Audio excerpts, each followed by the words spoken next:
Hello, everybody. I'm here to showcase some, what I'd like to say, basics of tree farming, I guess.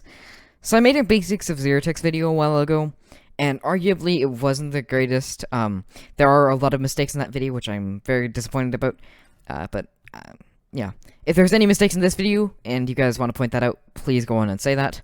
And I will pin the comment, at least try to, as fast as I can, because I will definitely make mistakes in this video. Alright, so what is with tree farming? Well, we have the piston layouts, we have the sapling return rate, we have piston mechanics, and all this stuff. Some people say that's super easy to get from tree farming and piston doors. They're all pretty similar in some way. They both rely a lot on pistons. So, yeah. Alright, let's start off with the first reason. First thing you need to do when you want to start off making a tree farm of some sort. I think the hardest part is probably the piston layout, depending on how fast you want your farm to be. If you want a 4-game tick jungle farm, well, there are piston layouts for that now, but they are somewhat complex to wire in some cases, especially for your first tree farm. So, yeah. So there are 4-game tick farm layouts, there are 35-game tick layouts, I'm sure, somewhere. But, yeah, this is probably the simplest one I can come up with that would farm jungle at 12 game ticks, and maybe 9 if you try hard enough. I would need to check and actually count the ticks, but I'm not sure. Don't quote me on that. Yeah. Basically, sapling return rate is very important for piston layouts, and it's kind of the entire purpose of them, with leaf crushers and or log transport. So, with jungle, let's get into the sapling return rate on certain tree types. For example, the tree type oak and birch, you need to crush 20 oak saplings and birch saplings. Pretty much every single tree type, you need to crush 20 leaves to get 1 sapling back, consistently. Yeah. It's obviously a chance, but there's a chance that you won't get it, but consistently you will get at least 1 back. Statistically. Alright. For every single tree type except for jungle, because jungle is very bad in some cases. It gives the most logs, but it's the most cancer to get enough saplings back for it, because you need to crush over 40 leaves, which is a layout like this. You need to have something like this, or place that blocks minimal amount of growth, as you can see. So it crushes minimal amount of logs to get enough saplings back. You can crush, or you can remove more logs, but it'll be more cancer. Alright. Anyways, we can see a piston layout like this that I use for my simple total game tick farm. And you could wire this pretty easily. I've wired the one in that video in like 2 hours or so, something like that. The hardest part was the blast chamber, which is kind of funny. Everything here is quite simple. And you might be wondering, okay, that's fine, but why do we need to work on a piston layout so much? The piston layout is really important for a few key reasons. Sapling crushing, as I've already went over, and wiring. You need to, when you're making something like this, you need to think about, how do I wire this?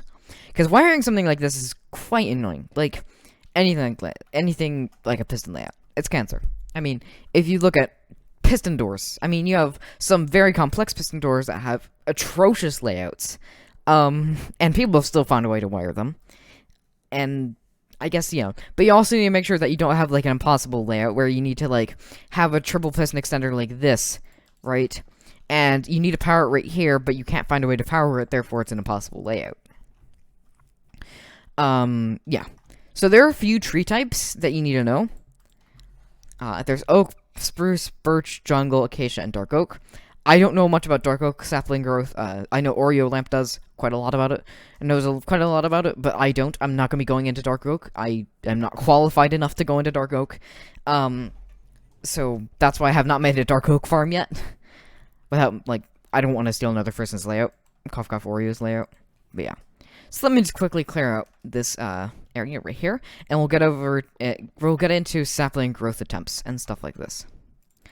Alright, depending on which sapling you pick, it kind of grows in complexity. So the easiest tree type I'd like to say is birch. It grows up to 7 high, and it doesn't really have anything special about it. At 1.15, it can have a, I don't know why I picked sponge. Let me grab a gold block or something. So at 1.15, it can grow in a 3x3 area like so. And 1.16, or 1.12 I mean, it can grow in an area like this. So if you look at this over here, so this is 1.15, it can grow in a 3x3 area, and in 1.12 it can grow in a 5x5 area. This 5x5 area needs to be clear of everything but logs, and dirt, and in 1.16 plus, dirt is excluded from this list, but for simplicity's sake, I'm just going to say logs, because they look the best. So in the 5x5 area, we can have logs, but we cannot have blocks like iron right here, or something like that. Which, what I've noticed with a lot of tree farms, and I went into this in my simple tree farm video, I think, is this issue right here, with people placing pistons right here, and then like a TNT tuber up in the sky, and I already went into that. It's a stupid thing to do. Don't build these farms. And for the reason I'm going to mention here. So in the 5x5 area, if I have blocks right here, like so, I grab myself some bone meal, and yeah, bone meal, if I can type, and fast right click, tree doesn't grow. This is clicking 64 times per second. 64 times, not per second, but per 1/20th of a second. So, I'm clicking a lot, basically. And this sapling doesn't want to grow. With oak it would because of some other reasons I don't want to get into. But, yeah. So, birch is by far the simplest. Once again, I just showed you a layout for that. So, yeah. Alright. The next hardest, or the next easiest, is probably oak. If you limit the height, it's exactly like birch. Only you'll get less logs from it, because, yeah.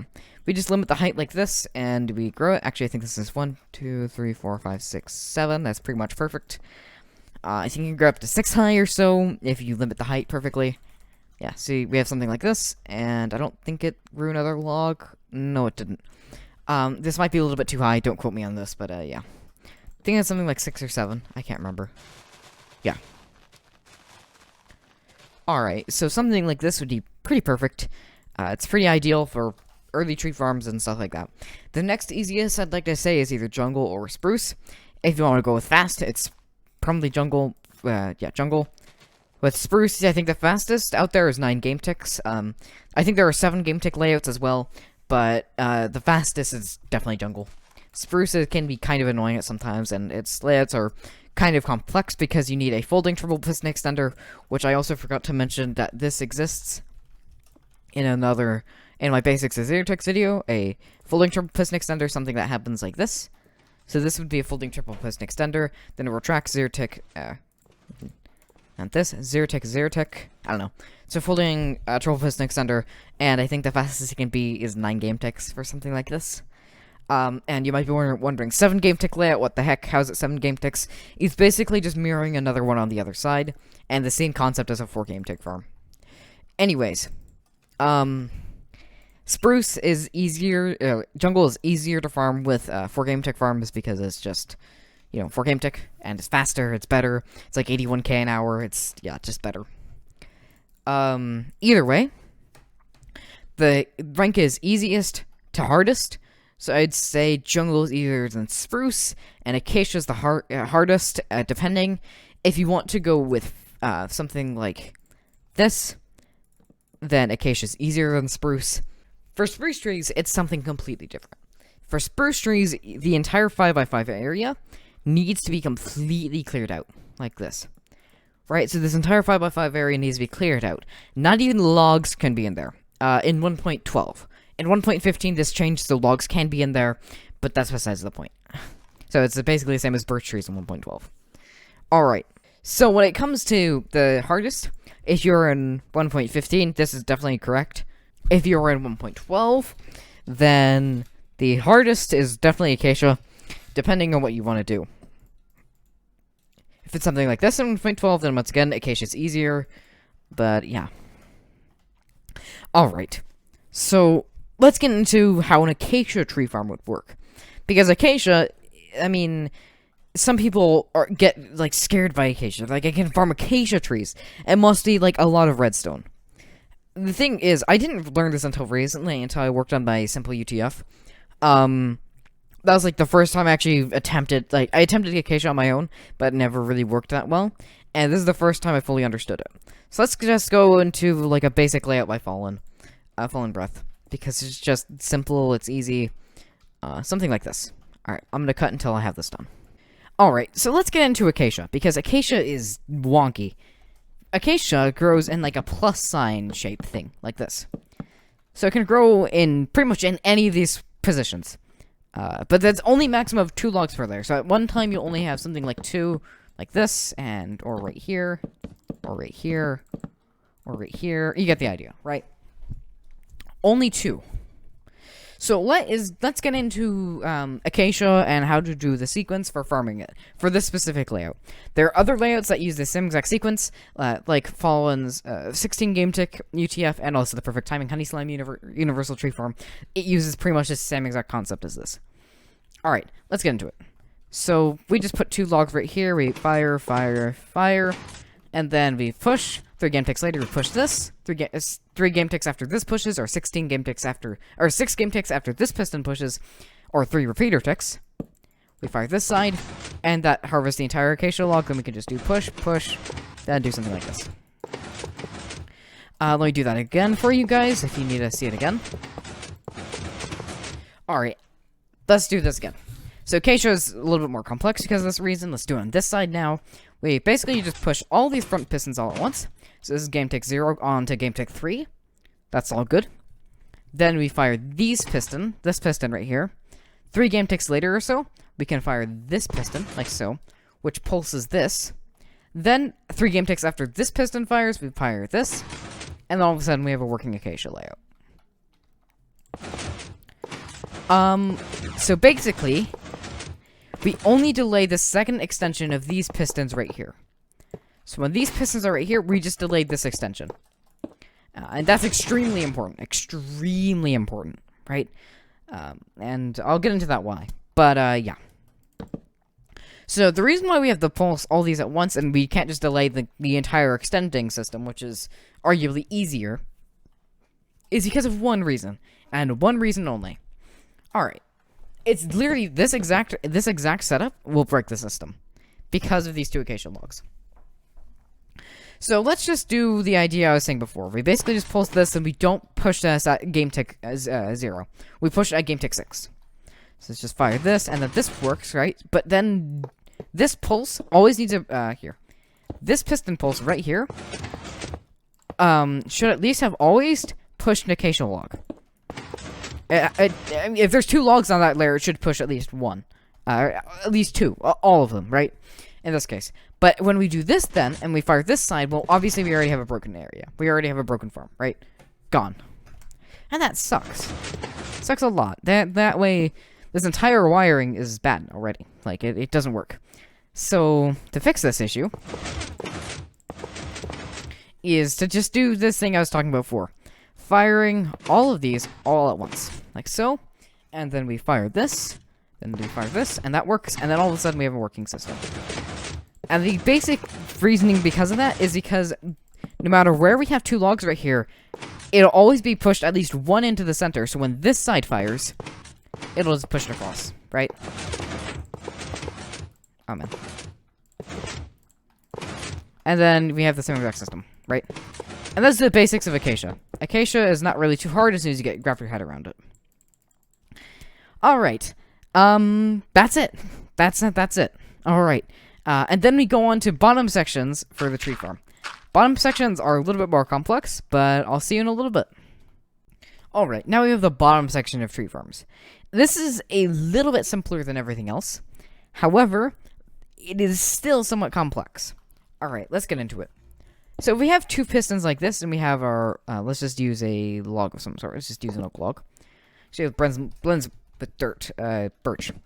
So if you have something like this, then this is actually a functioning bottom section layout. Alright, you can push up a tree, which is slower.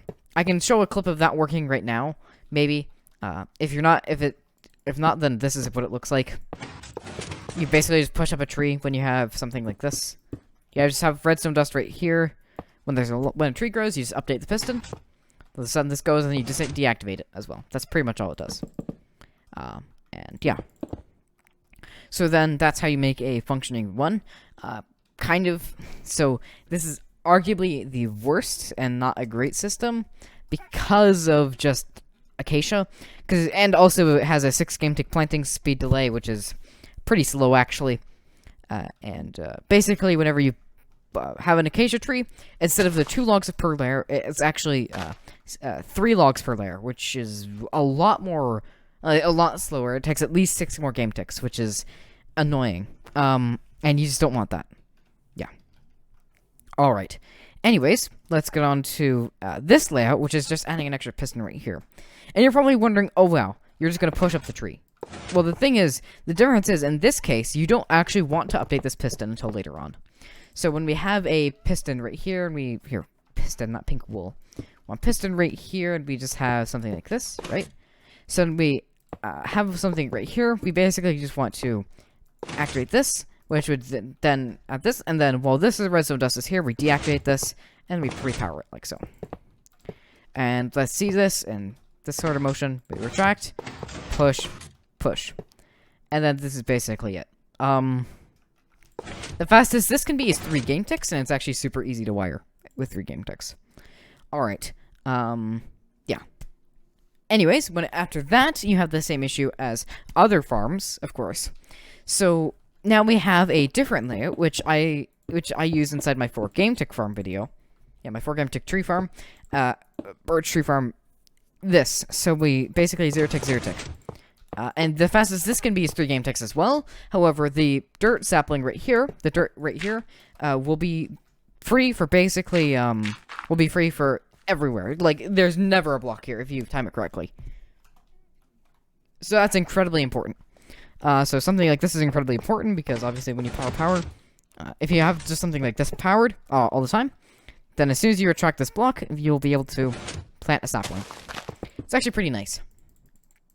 And with 2x2 tree farms, one common one, pretty much everything in the 2x2 is kind of like random.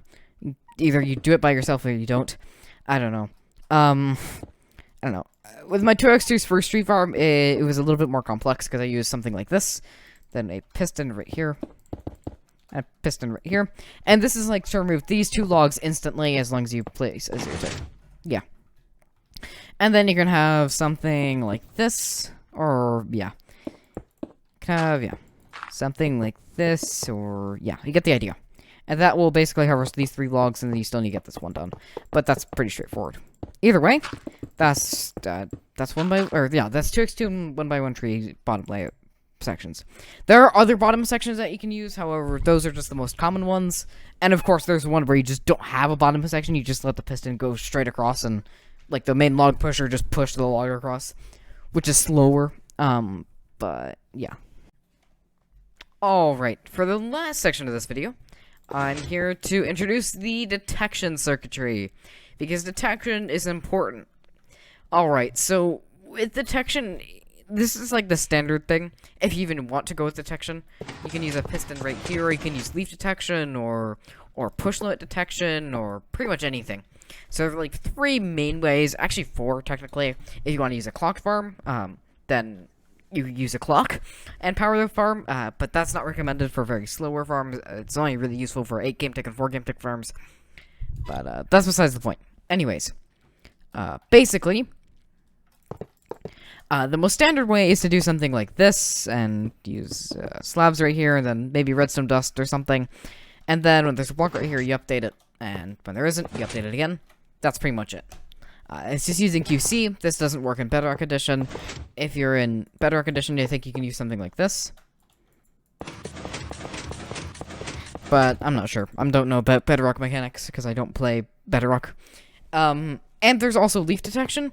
So leaf detection is a little bit different. You just use a bud inside like the walls of the area. It's not as used as it used to be. It used to be quite often that you would see a leaf detection based farm, but now it's not as often. Now it's normally just push limit detection or something. Push limit detection is a little bit more interesting. Alright, so now we have this sort of system, which is push limit detection. As you can see, it's quite loud, like turn down block sounds. So as you can see, we have something like this. And, yeah, it's quite loud and obnoxious, but it detects every 4 game ticks. It's pretty cool. As you can see, that's actually the entire concept. If you have something higher than push limit, something like this happens, you add quickly and everything. Yeah, I don't know, it's cool. And then with detection, all you need to do is like place pistons right here and pistons on top. It's a little bit laggier than like all the other detections because basically pistons are very laggy sometimes.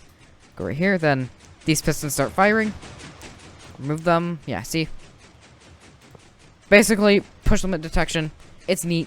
Yeah, this is probably one of the cooler concepts that Kaylee and Landmining came up with. Yeah, that's pretty much it. It's a really neat system. It can be used for a lot of different things, but yeah. That's pretty much it in terms of like tree farm detection.